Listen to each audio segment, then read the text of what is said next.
Siguro wala rin namang masama kung crush mo, 'di ba? 'Di ba, Ki? Crush mo yung ka-partner mo or ka-love team mo, 'di ba?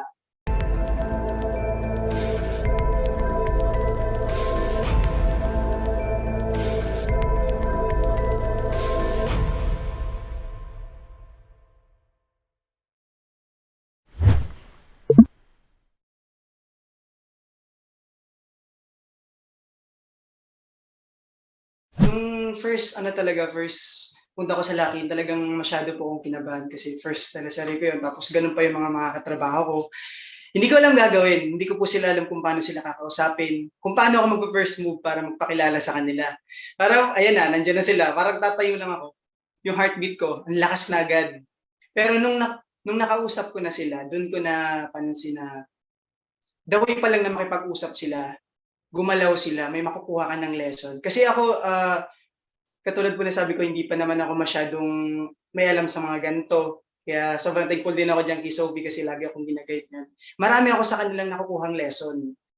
Tuwing 'pag pinapanood ko sila kung paano sila mag-prepare 'pag umaarte na sila sa scene or the way sila makipag-usap, marami po akong nakukuhang lesson sa kanila.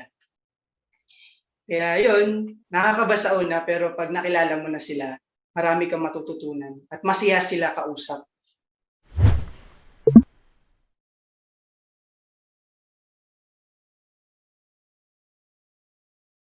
Kami naman po ni Sophie, masayang-masaya po kasi parang dati nagvo-vlog lang po kami, pa-TikTok-TikTok.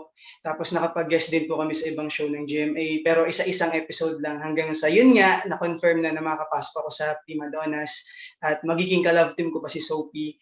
Parang so ang saya isipin kasi hindi lang isang araw ko siya makakatrabaho kundi araw-araw na at hindi isang eksena lang, marami na. Dun sa sinabi kanina ni Sophie na relationship, agree ako sa kanya pero siguro wala rin namang masama kung crush mo, 'di ba? 'Di ba, Ki? Crush mo yung ka-partner mo or ka-love team mo, 'di ba?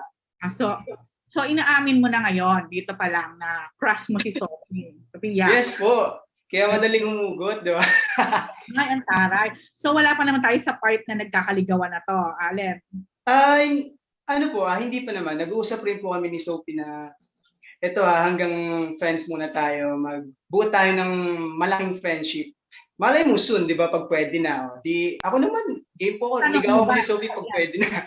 Natanong mo ba siya kung kailan pwede na? Ah, sa tamang edad, 'pag puwede na talaga. Depende pa rin kay mami 'yun siyempre. Pero ngayon talaga, focus muna talaga kami sa career. Ayun, at least ngayon nag-e-enjoy kami katulad niyan nakakapag-Boracay kami, nakakapunta kami kung saan-saan, nag-e-enjoy kami. At least mas nakikilala namin yung sarili namin para sa tamang edad, wala ng problema, 'di ba po? Kilala na namin Sana yung isa't isa. all! Yun nga, mukha kang may something. Charot, okay.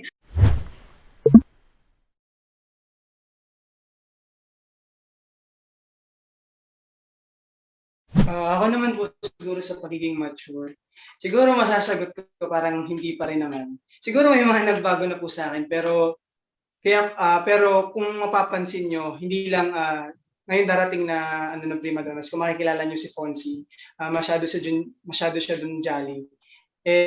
Gano'n rin po talaga ako sa personal, parang parang ano pa rin ako, parang may pagkaisip bata pa rin talaga. Minsan nga 'pag magkasama kami ni Sophie, parang sinasabi ni Sophie, "Parang mas bata ka pa sa'kin. Ang kulit-kulit mo." Parang gano'n. Kaya parang parehas kami, parang na-enjoy ko rin muna yung pagiging bata.